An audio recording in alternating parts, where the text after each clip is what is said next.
बिस्मिल्लाहिर्रहमानिर्रहीम। अस्सलामु अलैकुम। क्यूस्ट न्यूज़ के साथ मैं हूं सना हुसैन। चलते हैं खबर की जानिब। एड्स के खिलाफ कौमी हिकमत अमली को मजीद मौसर बनाने के लिए पुरअज़म है। वज़ीर आज़म शहबाज शरीफ ने कहा कि एड्स HIV के खिलाफ कौमी हिकमत अमली को मजीद मजबूत और मौसर बनाने के लिए पुरअज़म है। एड्स के खात्मे के आलमी दिन के मौका पर अपने पैगाम में वज़ीर आज़म शहबाज शरीफ का कहना था कि हम इस बात को यकीनी बना रही हैं एड्स के खिलाफ मुहिम में कोई पीछे रह न जाए। अक़वाम मुत्तहिदा के इंसानी हकूक़ के अलामी की पासदारी और तमाम बरादरियों की शमूलियत को फ़रोग़ देना एड्स को सेहत आमा के खतरे के तौर पर ख़त्म करने के लिए ज़रूरी है। इन्होंने कहा कि HIV एड्स न सिर्फ सेहत का एक चैलेंज बल्कि एक अहम समाजी इक़्तिसादी मसला है जो कि मुआशी निज़ाम के लिए भी एक खतरा है। एड्स की जांच और इलाज की कवरेज में एक खिला है जिसके हवाले से काम करने की जरूरत है।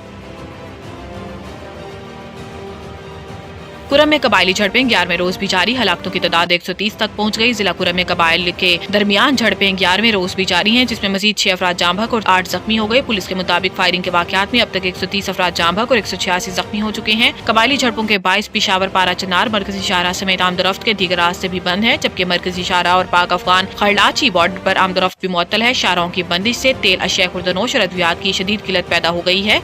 डिप्टी कमिश्नर जावेदुल्ला महसूद का कहना है कि लोअर कुरम के मुख्तलिफ इलाकों में पुलिस फोर्सेज के दस्ते तैनात हैं। बाकी इलाकों में भी आज फायरबंदी की भरपूर कोशिश की जाएगी।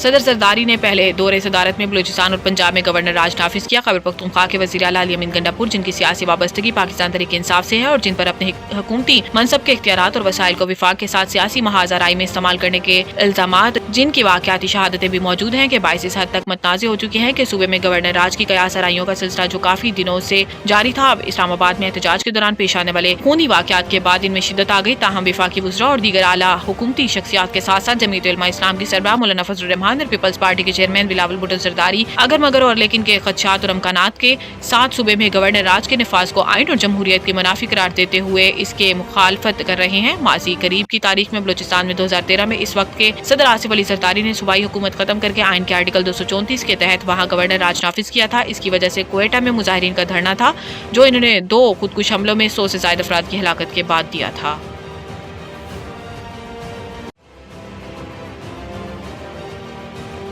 सलमान अकरम ने इस्तीफा वापस ले लिया। मिशाल यूसुफजई ओहदे से फारिग। तहरीक इंसाफ के सेक्रेटरी जनरल सलमान अकरम राजा ने इस्तीफा वापस ले लिया। पार्टी जराये के मुताबिक सलमान अकरम राजा ने खुद पर होने वाली तनकीद की वजह से इस्तीफा दिया था। पार्टी जराये ने बताया है कि सलमान अकरम राजा चाहते थे एहतजाज में नाकाम की जिम्मेदारी इन पर न डाली जाए, ताहम पार्टी रहनुमाओं ने मरकजी क़यादत को एहतजाज नाकामी का जिम्मेदार करार दिया। इधर वज़ीर आला खैबर पख्तूनख्वा अली अमीन गंडापुर ने मिशाल यूसुफजई की एक बार फिर काबीना से छुट्टी करा दी और इन्हें मुआविन खसूसी के ओहदे से हटाने का नोटिफिकेशन भी जारी कर दिया। मिशाल यूसुफजई का कहना था कि निजी टीवी को दिए गए इंटरव्यू की बुनियाद पर मुझे डिनोटिफाई किया गया। अपने बयान में मिशाल ने अपने एक बयान में कहा कि बुशरा बीबी ने वफा निभाई और डी चौक पहुंची। 24 नवंबर को बैरिस्टर गोहर को बानी PTI से मुलाकात के लिए भेजा गया। बैरिस्टर गोहर ने बानी PTI को कारकुनान के नाम 20 सेकंड की वीडियो बनाने का कहा। बानी PTI ने किसी और की मर्जी पर वीडियो बनाने से इनकार कर दिया। इन्होंने सारा इख्तियार बुशरा बीबी को दिया।